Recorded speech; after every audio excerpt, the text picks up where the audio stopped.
I will walk our way through a little bit of the stuff that we just talked about on the final project to try to make some clarification, so that hopefully everybody is doing okay there. And then we'll talk a little bit about kind of that I've got the drop boxes and everything set up, and we should hopefully be good there. And then we'll do a little bit of lecture and we'll get out of here for today. Okay. So as we were talking, Sonny had some really good questions, and I know several of the others of you did. So for the final project, and this is an oversight on my part because we didn't do some of those things in the labs, and things have just been kind of busy, and I was not sort of making that connection on those things. So what it's going to ask you guys to do for the 1 rep max, for the grip strength value that I gave you guys, okay, for the push-ups and for the sit-ups, is you need to enter in the raw values. So like what the person's 1 rep max bench press was in I think that one's in table 9. There is not going to be, let me emphasize this, there is not a way to do a classification simply based upon how much somebody can lift, okay, on their raw bench press value. So you can lift 200 pounds, or you can lift 400 pounds or 700 pounds. There's not a percentile value for those things, or that's good or excellent or below average. There's nothing for that. For the bench press, you have to take the bench press value and divide it by the person's weight, okay? You need to make sure that both of those values are in the same units so that your ratio works. And it won't matter. You either need both of them in pounds or both of them in kilograms, and you'll get the same answer. You then go to that table in lab 1 and you find the column for the age range, right? The 20 to 29 age range. And you look in the men's thing and you want to read down basically based upon what your value is, right? Then you're going to pick out roughly where you think they would be from a percentile. The table only goes to what the 90th percentile is. If you get a number that you think is larger than what the 90th percentile is, then just say that his classification is greater than the 90th percentile, and we're done. Okay. So we would just put that next to the like bench press to weight thing in the classification. Basically, there's no classification for just the 1 RM bench press, and I can black that out. Mm-hmm. That's right. That's right. I should have just put some lines through that one. I just put NA. Yeah, I just made the table, and it's one of those things that I'm like, no, people will realize there's not one of these, and so they just won't put anything there. Not thinking that y'all will think, well, he put a box there on purpose, and he wants us to put something, and we can't find it, and he hasn't given it to us. Oh God, what are we going to do in the midst of all of that? So for the grip strength, because we did not do grip strength in our lab, the grip strength thing is very strange, okay? The grip strength norms are in pounds. If you look in lab 1, the grip strength norms are in pounds. And all we have is an average value with some standard deviation about it for people that are that age and that sex. And so all you can say is that the person was above average, right at the average, or below average. There's nothing more than that we can put, okay? And there's a value for right hand, there's a value for left hand. But that's how that one works. Then the sit-ups and the push-up ones are pretty standard. Those shouldn't be too difficult to look at. So do we put the number or just put above or below? You can just put above or below. Okay. You may want to put what the number is in that table, like he did. His grip strength was, 32 kilograms or whatever that would be, 75 pounds or something. Like you put their number in there because I gave it to you, but then you just need to put above, at, or below. That's all you got to do. For the body comp measures, okay, on the final project, for the body comp measure, you need to calculate the guy's BMI, and you're going to want to put his BMI classification in there. There is no classification. There's no thing that you can put for percent body fat assessed either via BIA or the skin fold sites or anything else. There are not normative values for that we have available to us. So you don't have to put anything beyond, based upon their BMI, here's what we would classify him as. Okay. So that's where that one's going to come in. Okay. I think that is, for the most part, kind of what we've gotten. If you could show me your work where you're calculating his 3 site and his 7 site body comp from the skin folds. That way, if you make a rounding error or something in there, we didn't really talk about this, but you probably need to round everything when you're calculating body density. So when you're using the Jackson-Pollock equation, you probably need to round that to everything to 4 decimal places. So if you're getting numbers and your numbers are 3 or 4 or 5% different than what you get using the Excel sheet that I gave you, that's probably why. It's probably because you're rounding at 1 or 2 decimal places and you've got to go out to 4.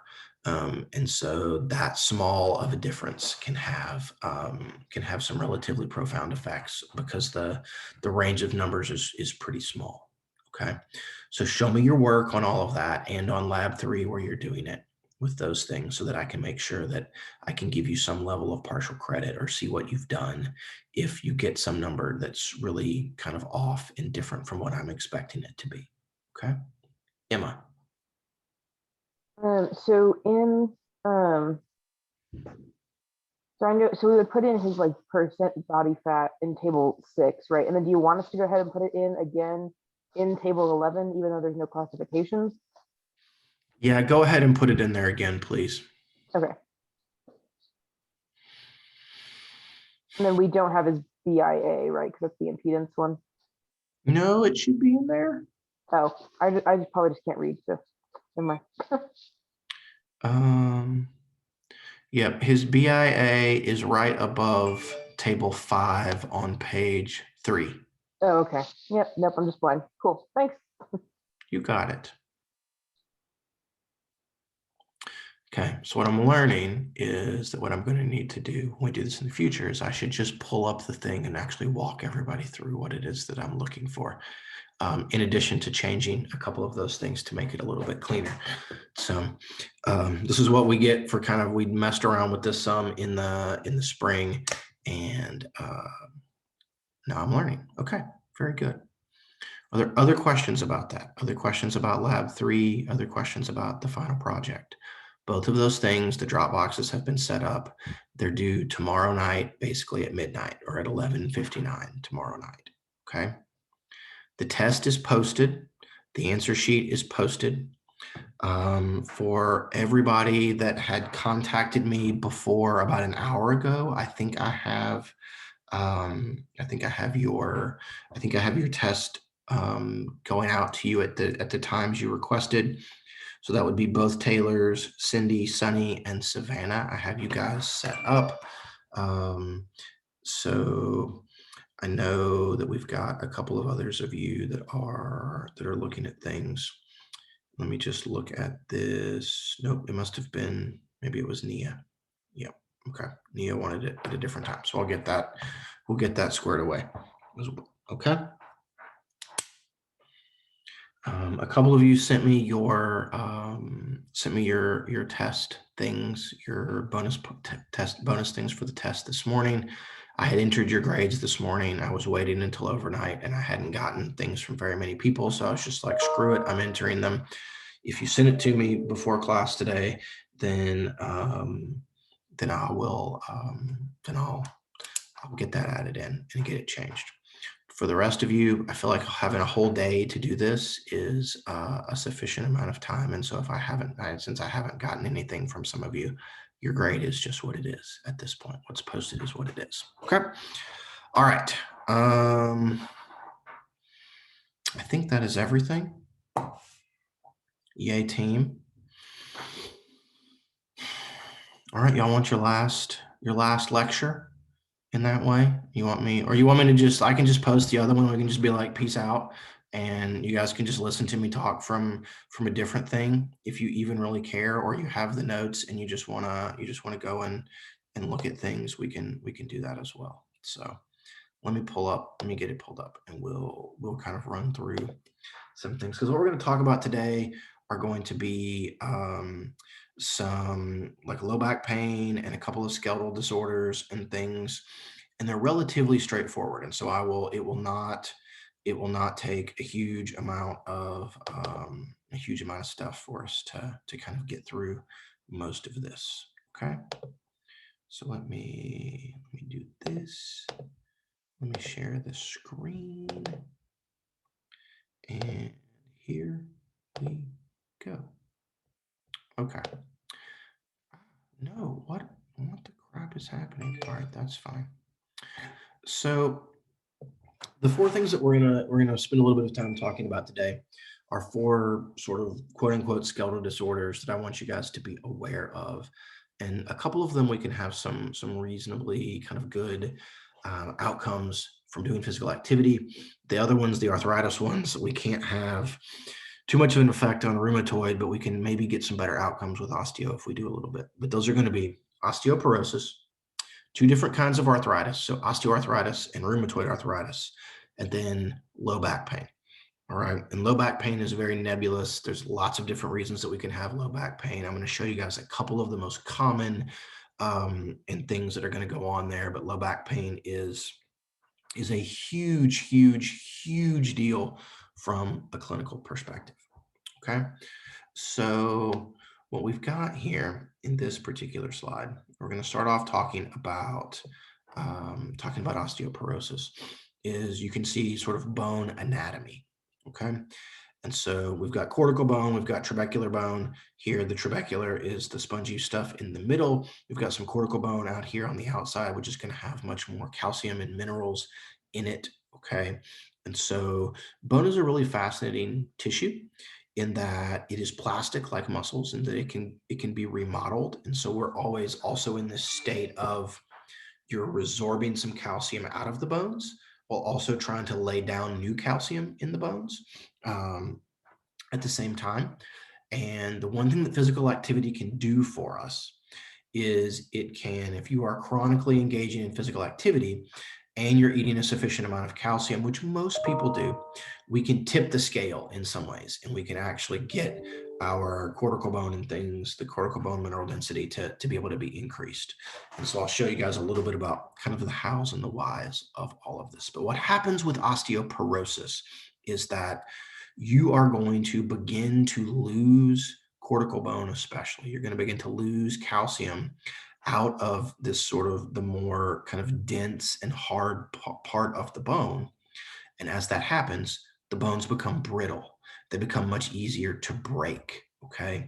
And so what happens then if you have osteoporosis, when you get old and you lose your balance, because you're going to lose your balance, you're going to fall. And when you fall, you break your hip, right?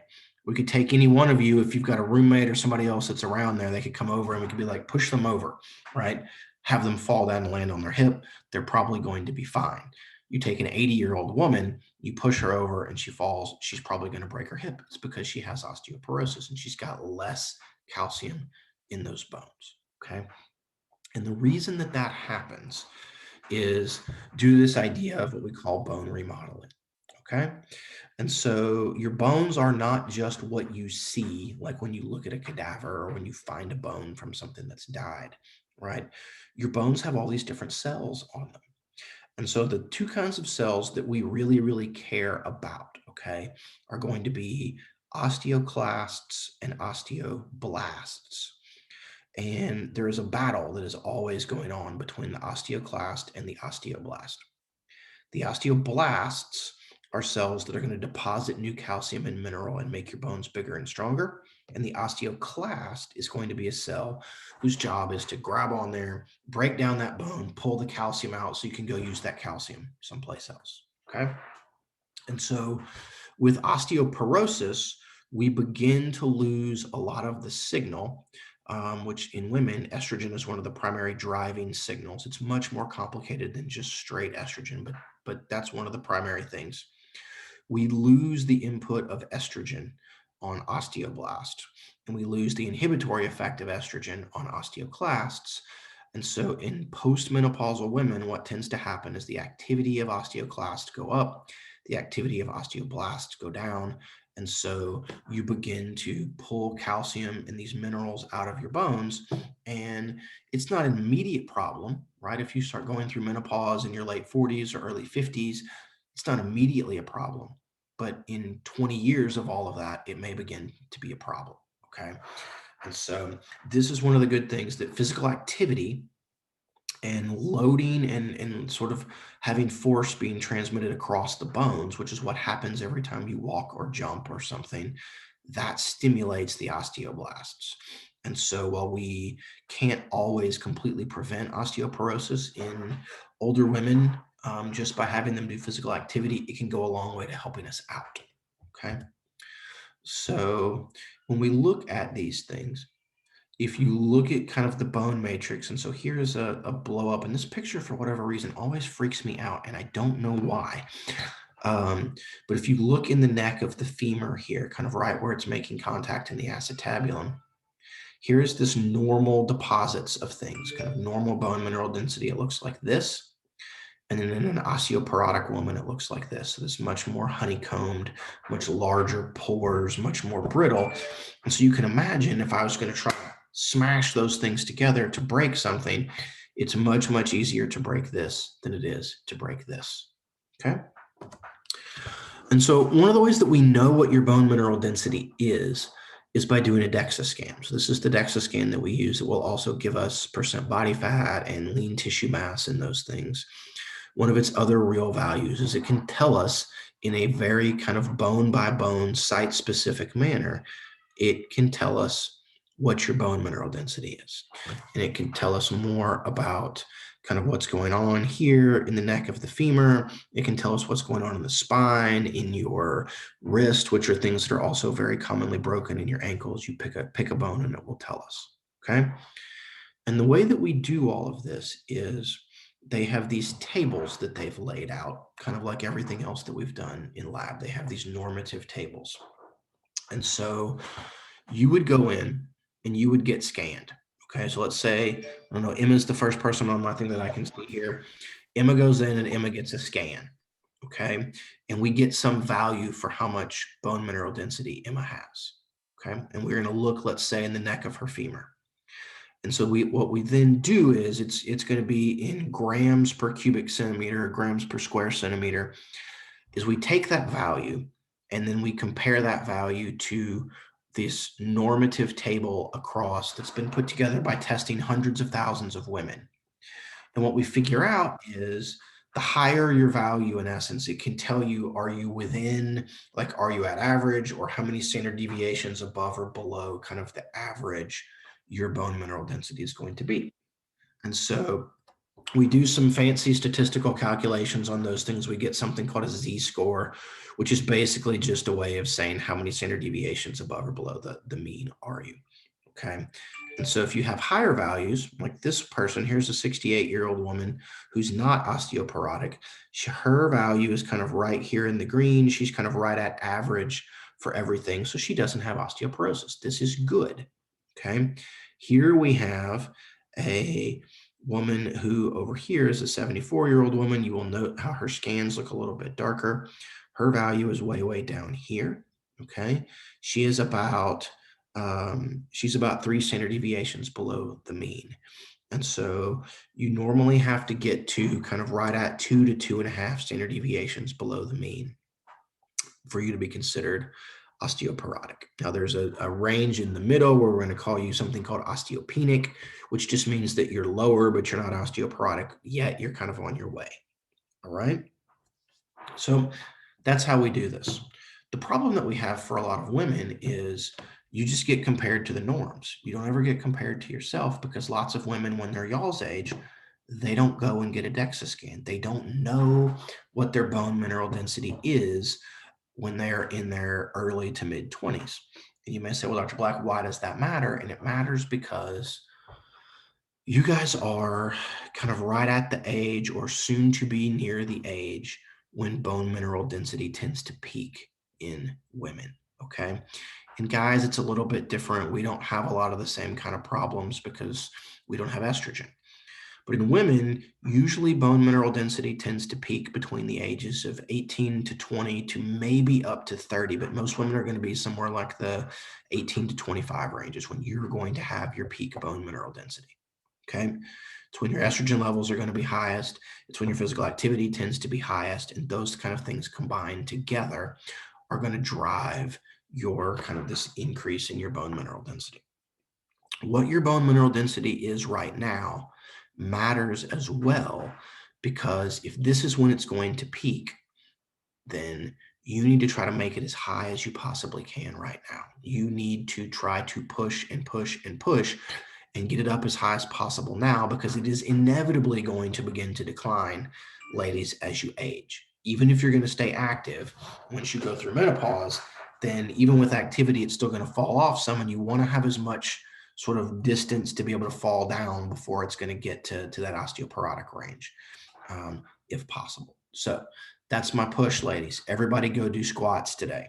Everybody go and do military press, do shoulder press. You need to actually load your spine in that way. Okay. Go run, go jump. That's those high force, high intensity activities that put pressure and force across your bones that lead to the deposition of more calcium. So you need to try to bend your bones. And that's how that's gonna go. Okay. So the reason that we care, right, is that when you become osteoporotic, it's really, really easy to break your hip. About 50% of people that break their hip have some kind of disability afterwards. And there's about a 20% mortality rate in people in that first year after they break a hip. So you may think, well, I break a hip, you just put me in a cast, or I rest, or I do something and then I get better. And that seems like something that would happen, but that is rarely what actually happens. Is people lose mobility, they lose independence, they stop doing more things, they get more cardiovascular disease, et cetera, et cetera. Okay. And so the three big places that are at risk of osteoporosis that we care about are in your spinal vertebrae, or in the neck of the femur there at your hip, and then in your wrist. Because when you fall over, you put your wrist down, boom. And so those are all going to be places that we want to try to load as much as possible. And so you need to do things where you've got weight going up and down. So squats, military press, things like this that are going to press on your spine. That's going to be good for keeping bone mineral density in your spinal vertebrae. And then things like running, jumping, squatting, and stuff that put loads here at the hips. That's going to be really, really good. The wrists are a tough one. You just want to hold stuff in your wrist and all of that, but you have less bone mineral density in your wrist. Just kind of in general, it's more difficult for us to load those kinds of bones. Okay. Physical activity recommendations for people that have osteoporosis. We just want to do more high impact exercise. Okay. We want to take care and have you not fall down while you're exercising, but we want to try to do high intensity stuff, weight bearing aerobic exercise, stuff that goes fast. Okay. Running, jumping. You want grandma doing plyometrics. So in this way, grandma going to CrossFit is really, really beneficial. But you need high forces, you need high velocities. That's the best thing for bone health. Okay. All right. So show you some things that are going to be there. Next, we're going to talk about the two kinds of arthritis that we have that are going on. And so arthritis, both kinds are going to be degenerative injuries or degenerative conditions where the ends of the bones, and especially the cartilage and stuff that is in between those bones, is going to get worn out and impaired, and it's going to lead to pain and decreases in movement. Okay. And that's going to be the big thing that's going to go on there. Okay. Hopefully you guys all remember kind of what joints are going to kind of a normal healthy joint is going to look like. This one shows you the different kinds of joints that we have, but the thing that we're really, really, really going to be concerned about, or that we really want to care about, is just going to be what is happening in here, what's happening with the cartilage, what's happening with the synovial fluid. Okay. So osteoarthritis is going to be a little bit different than rheumatoid arthritis. Osteo, we say that it is not caused, it's non-inflammatory, and I'm just going to write on here as a cause. Okay. Rheumatoid arthritis is the result of an overactive immune system. It's caused by inflammation. Osteoarthritis is due to degeneration. This is a wear and tear disease. Okay.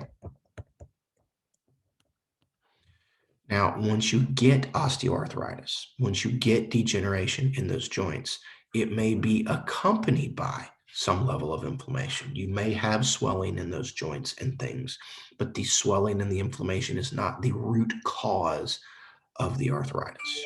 Okay. One of the things that we know is that exercise is one of the single best treatments for osteoarthritis. These people often have a hard time exercising because it hurts, but if we can get them to do it and we can strengthen the muscles around those joints and things, then it does seem to give them quite a bit of pain relief. So it's a really interesting type of thing.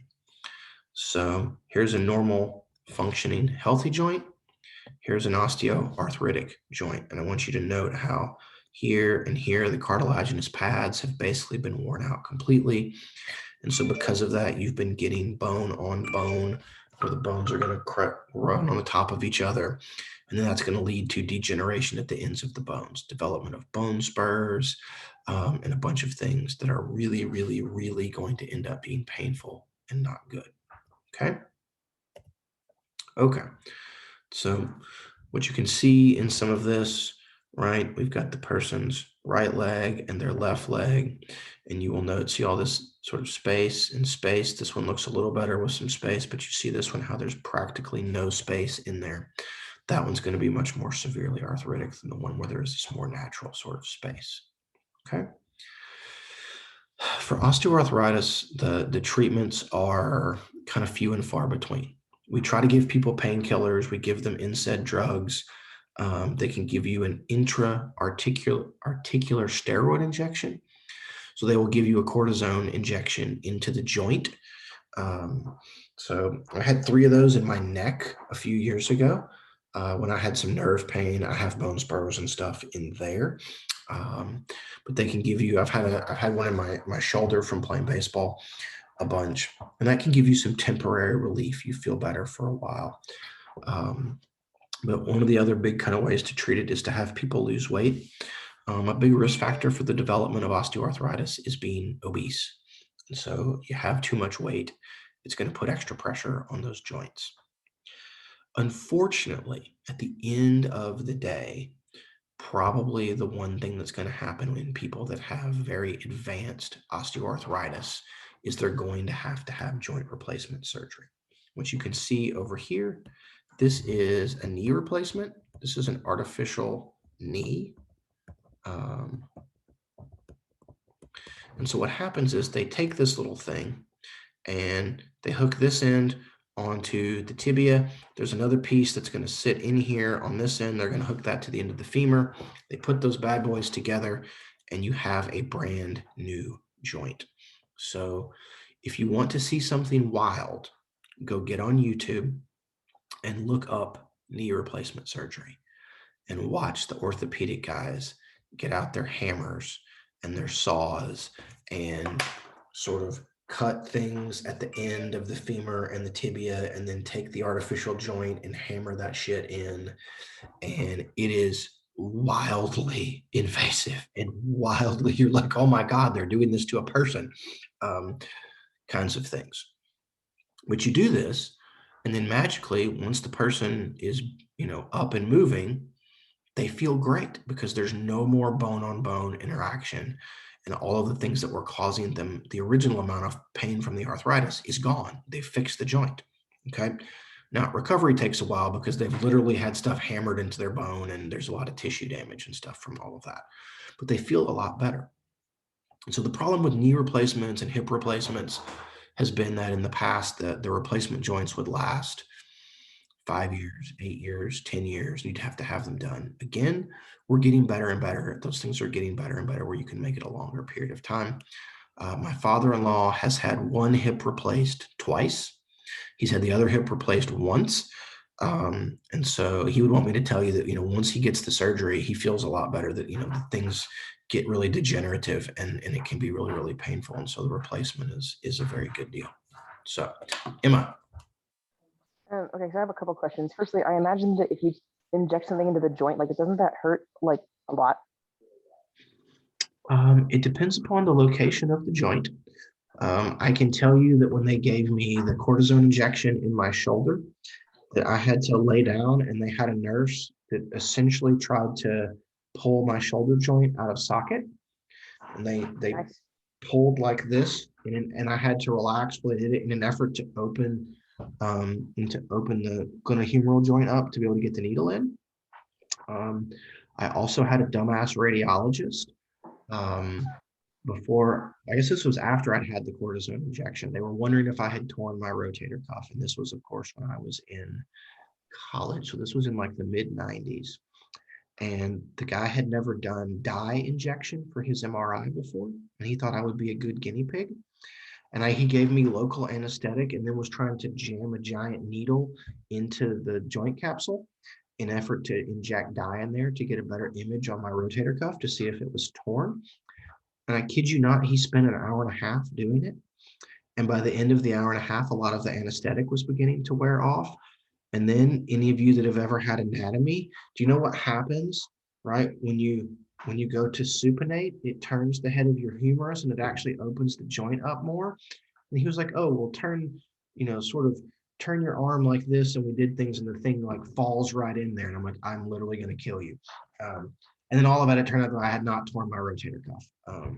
But it will depend, Emma, it will depend. Like when I had the injections done in my vertebrae, they put me like under for just like the briefest of moments to do all of that. You get like the tiniest bit of stuff from the anesthesiologist, and they put a thing down, they like do an x-ray, and they x-ray, like lay the thing on top of you, and then he like inserts the needle, like using the x-ray to make sure that it's going in the right place.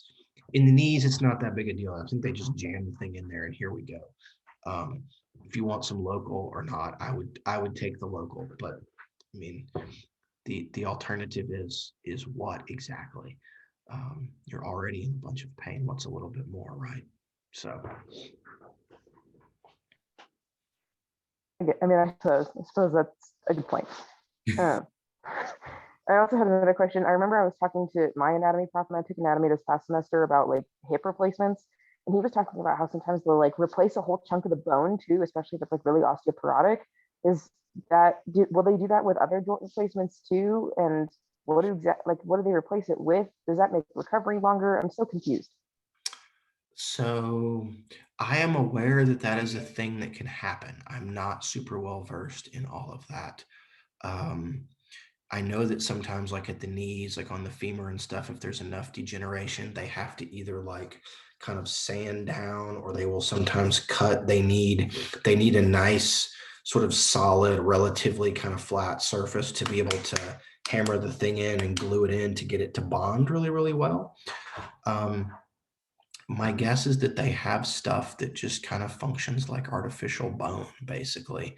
That's like cement, or something that has those kind of properties, and they can put it in there and it bonds to the bone, and they can put the artificial joint onto that. But beyond that, I'm not well versed in kind of how all of that goes. So that's a good question. I should try to look that up. But it makes me really squeamish all the time, because man, just go watch them doing it. Because I wanted to be an orthopedic surgeon until I was basically in college. And so if you've seen some of these things done, it's wild. Okay, let's talk about rheumatoid quickly here. Rheumatoid very often is going to present and look very, very similar to osteoarthritis. Okay, you're going to have pain, you're going to have swelling, you're going to have a decrease in range of motions in a lot of joints. And eventually you may get degeneration in those joints.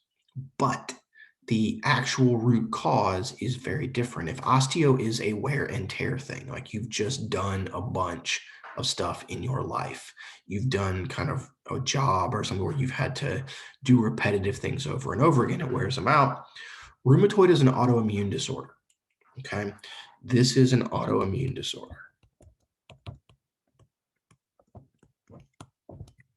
And what happens is the immune system attacks the tissue that lines and cushions the joint. So the immune system attacks the synovial fluid and it attacks the cartilage. Okay. There's really not a cure for all of this.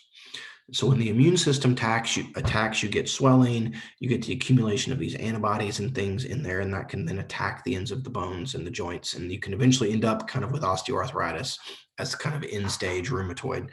In a lot of instances, rheumatoid, because there's so much swelling, it can actually be more painful, and it's really difficult for us to try to treat and cure. If you guys watch TV very much, you're very often going to see, and I've forgotten, I should have looked what it up. I don't think it's Imbral. There's another kind of commonly given drug for rheumatoid arthritis. And what it is it's an immunosuppressant. They basically give you a drug that in some ways mimics the effects of HIV. And what it does is it tries to knock back this inflammatory kind of condition. And for that drug, they'll always say things like, talk to your doctor about all of this if you've traveled to an area that has this and this and this and all of these different communicable diseases, because it basically weakens your immune system.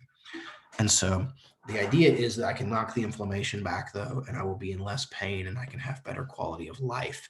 And the trade-off may be that, I get the flu or something more often because my immune system doesn't work. But you got to be really careful on some of those kinds of things.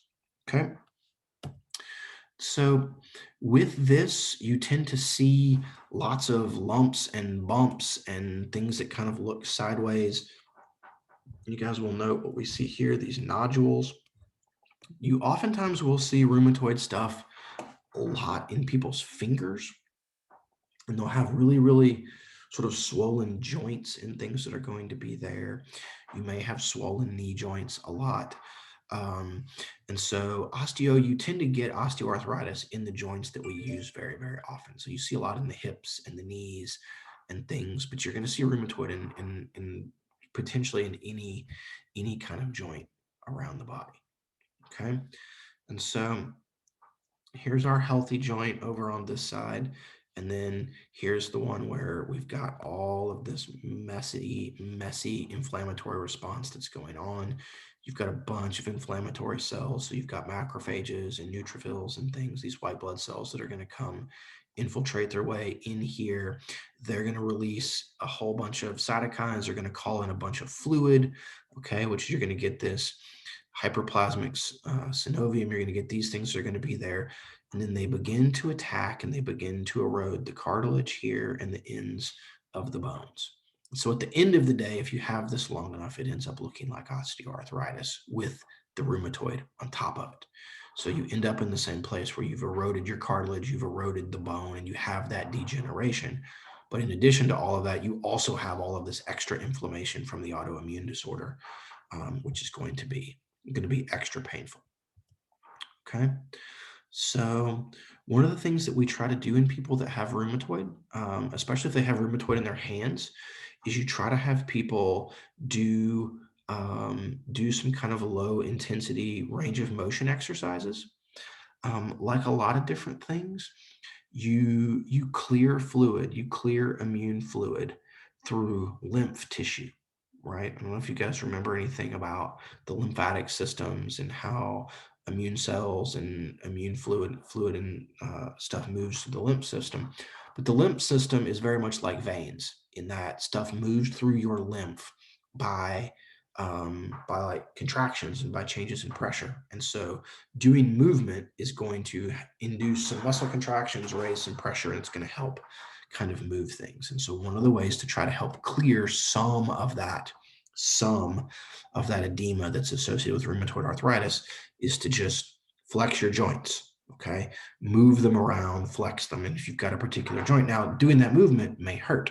So you want to try to do things where it's not super high force, but it's enough, and that may help move some of that stuff around and keep some of the swelling from being there. And by doing all of that movement, it also helps you to try to preserve some of that range of motion. Okay, so the last thing that I want to talk about for today is going to be low back pain. Okay, it's going to be low back pain. And so the big deal with low back pain is that it affects everybody, okay? It affects everybody. So the latest batch of data that we have, and they've actually revised these numbers down, is that about 80% of people, okay, in the US will suffer from low back pain at some point during your lifetime. 80%, all right? And for those of you that haven't had low back pain yet, it's coming and it's terrible because in a lot of instances, like you can't do anything about it. Like you're just kind of stuck, okay? And so low back pain is the second most common cause of disability in the US. Low back pain and osteoarthritis are the leading causes of disability. It is the most common reason for lost days of work in the US. Okay. Total costs are estimated to be somewhere between 100 and 200 billion dollars annually in treatment and in lost work productivity. So one of the few things that we know seems to correlate or be associated with lower risk of low back pain is people that can stay physically active. Okay. Now, depending upon your kind of physical activity, it may actually raise your risk of things if you're doing a lot of weird stuff where you're putting a lot of extra pressure on your low back. But people that can continue to walk and move and stay active are going to be at a reduced risk from some of this kind of stuff. Okay, so almost 85% of low back pain cases are what we call non-specific pain, and that means that we have no idea what's causing them, none whatsoever. Okay, if you're lucky with your low back pain, we can identify a specific spinal cause, like you've got nerve compression, you have a herniated disc or something, or that there's going to be pain from what we call spinal stenosis. And so stenosis is just narrowing, okay? If you've got spinal stenosis, you've got narrowing in either the space where the cord runs, okay? So if you've got the cord running through, then that space has gotten narrowed so you can bump the cord, or more commonly, you're going to get narrowing in the space where the peripheral nerves exit out of the spinal cord. And that's called the foraminal space. And I'll show you guys a couple of pictures of that in just a minute, okay? So if you have low back pain and it lasts less than 6 weeks, you're said to have acute pain. If you have low back pain that is what we call subacute, it lasts from 6 to 12 weeks. And then chronic means it lasts longer than 12 weeks. Okay. And so typically a lot of it initially is going to be acute, and then it tends to kind of progress forward in the midst of all of this. And so people that have chronic low back pain, very, very common. And that's one of the things that's going to lead to all of this lost work and all of this disability. Okay. So to understand a little bit more about what's going on and kind of where some of this may come from, we need to dig back in just a little bit into spinal anatomy, or the structure kind of the spinal column.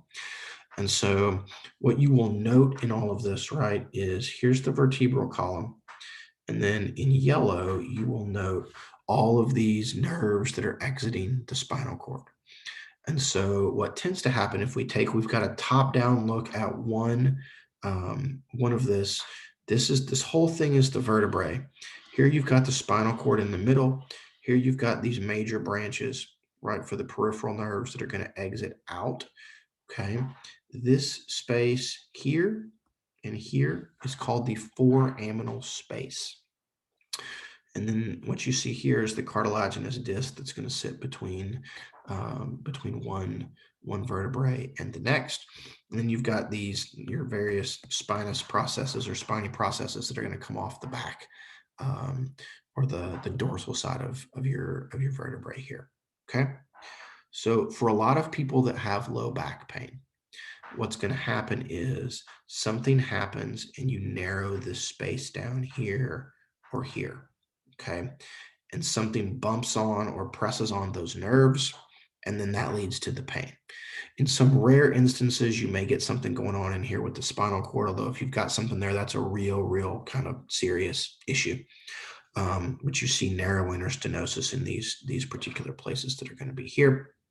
In some instances, that narrowing, we'll talk about in the next couple of slides, can be due to this piece of cartilage rupturing and pushing its way out into that space. And that's called a herniated disc. If you want to know what a herniated disc feels like, when you have Dr. Larson, if you have class with her, ask her what it was like to have a herniated disc, or ask Dr. Mike. It is excruciatingly painful. Okay. So the reason that we tend to have low back pain and not high back pain, so like I have very little low back pain. Most of mine is cervical spine related up here at like C4 to C6. But most people, L5 to S1 is the most vulnerable segment to injury. Most people have things in their low back or right into S1 because of the way that we get this curvature here in the spine. Okay. It curves, and because as it begins to curve, and you're going to load from the top as it begins to curve, there's very much a chance that you've got a vertebrae here and you've got another vertebrae here, right? And so the cord is actually coming sort of down at this angle like all of this. And so if I've got a load that's pressing down, it's not pressing exactly stacked on top of one another. It's kind of stacked at a little bit off center. And that makes it much more likely that you're going to get some weird kind of pressures and things there that can cause some problems. Okay. So with people that have herniated disc in their low back, what you will note is your cartilaginous discs that are going to be here. So it's this structure here. Okay. They have two pieces. They have this annulus pulposus and they have this fibrous portion on the outside. And what happens is you get a tear in the fibrous outer layer, and the nucleus pulposa is going to then get squished out into this particular space. Okay. And so then it presses on that nerve. And that creates a couple of problems. One, you're going to get pain, sharp shooting. It may be dull, it may be aching, but it's really difficult to treat because it's nerve pain. It's not inflammatory pain. And so it's hard for us to give a lot of drugs for that. Oxycontin works reasonably well. There's a thing called gabapentin, which is a neurotransmitter blocker, which works reasonably well. Okay. The other thing, though, is if you irritate those nerves, in addition to getting sensory information, you're also going to lose your ability to have motor control. And so it affects the ability to actually like move. And so if it's in your low back, it's going to affect things where you're going to get tingling, numbness, pain in a foot or a leg or something, or across your butt. And you're also going to have weakness in those muscles and not be able to contract those muscles very well. Okay. So here are some MRIs of people that are having disc herniations, right? I want you to look here and here, okay? And obviously there, where you can see that the disc has been pushed out in this instance, the disc has been pushed out kind of into the middle kind of spaces and things there. So it's really a troubling, kind of a troubling deal that's going on there. I asked my dad if I could have he has like 5 herniated discs. His back, if you look at it, his back does sort of like this. It looks kind of like an S. We'll talk about scoliosis in a minute. But he has a bunch of images from his, but they're all on a CD. And we don't have a computer that has a CD player on it to be able to actually to read them in that way. Okay. So for people that have low back pain, for people that have herniated discs, one of the things that we know is that therapeutic and aerobic exercise, as well as trying to get them to do a little bit more stuff and understanding kind of how pain functions, are going to be kind of the standard of care in the midst of all of this. Okay. If they don't have any other comorbidities, right? So like if I was to have low back pain, as far as I know, I don't have any other comorbidities, then my physical activity recommendations are basically the same as a regular person. Okay. Walking is good for your low back. Right. We want to make sure that we have individual supervision. And then also we do, in fact, maybe want to stretch these people. We want to try to increase their ability to have range of motion in the back, and especially like through their hamstrings and things and across their hips, that can let them alter their posture in some ways and put less pressure on those areas. Okay. Quickly with all of this is some abnormal spinal curvatures. Having one of these abnormal spinal curvatures is going to put you at an increased risk of having spine-related pain at those particular locations. This one where people have lordosis, where they have this abnormally kind of large thing in the low back where it's going to dip like this, that can only put you at a lot of increased risk. And then when you have scoliosis, where it goes sort of sideways, okay, that can also do things, because as you can imagine, if you're doing something where you're loading and the load is coming down like this, right, and the cord is coming off at an angle, it's going to put a lot more kind of shear on the spinal cord and on those nerves and things. Okay, so you can do Adam's test if anybody wants to look at these kinds of things. You can get your significant other or your roommate or somebody to have a look at you, like when you get out of the shower or something, and you can see if you've got some kind of curve there. Most people have a little bit of curve. Most people are not completely going to be kind of symmetrically straight up and down like our person there. This person here in this has had a particular kind of surgery done. It's called a high fusion. And so my dad's going to have this surgery done probably at some point in the next 6 months. And so one of the other really good treatments for low back pain, although it can have some unintended consequences, what they do is they take adjacent vertebrae and they screw them together and they fuse them. So you lose range of motion there, but it at least holds the vertebrae tight so that they're not going to squeeze on the spinal cord or on the peripheral nerves that are escaping.